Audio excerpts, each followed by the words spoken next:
తయారు చేసిన మహిళల ద్వారా స్వామికి ప్రతిరోజు నవనీత సేవ కూడా చేస్తారు ఆ వెన్నతో.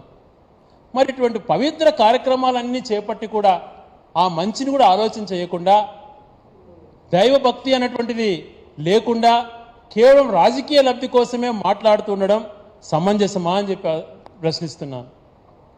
మరి ఆ ట్యాంకర్లు 4 ట్యాంకర్లు జూన్ 12 నుంచి సప్లై చేస్తారంటున్నారు. అప్పుడు ముఖ్యమంత్రిగా మీరున్నప్పుడు మరి టెస్టింగ్ చేసినప్పుడు ఆ ట్యాంకర్లను ఎనికి పంపించేసే బాధ్యత మీపైన ఉంటే బురదజల్లే కార్యక్రమంగా రాజకీయ కోణంలో ఎందుకు తీసుకోవాల్సి వస్తుంది? ఇది జరిగినటువంటిది జరిగిపోయింది, నేను పొరపాటున మాట్లాడేశాను అని చెప్పి ఎనికి తీసుకొని పవిత్రాన్ని వెంకటేశ్వరంకి సంబంధించినటువంటి పవిత్రతను పెంచాలని ఆలోచన చేయాలి ఏ రాజకీయ నాయకుడైనా. అలా కాదని కంటిన్యూషన్ చేయాలట. దానికి సంప్రోషణ చేస్తాను, రాష్ట్రంలో ఆలయాలన్నీ కూడా చేస్తాను, ఇలాంటి పొలిటికల్ గేమ్స్ ఆడటం సమంజసమా?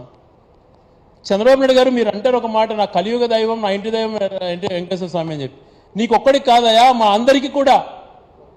గౌరవ రాజశేఖర రెడ్డి గారు మాడ వీధులలో చెప్పులు వేసుకోవద్దన్నారు. మాలాంటి వ్యక్తులము పరిపూర్ణంగా వెంకటేశ్వర స్వామిని నమ్మేటువంటి మేము తిరుమలకు ఎంటర్ అయ్యేటప్పుడే చెప్పులు వదిలేసుకుంటాం.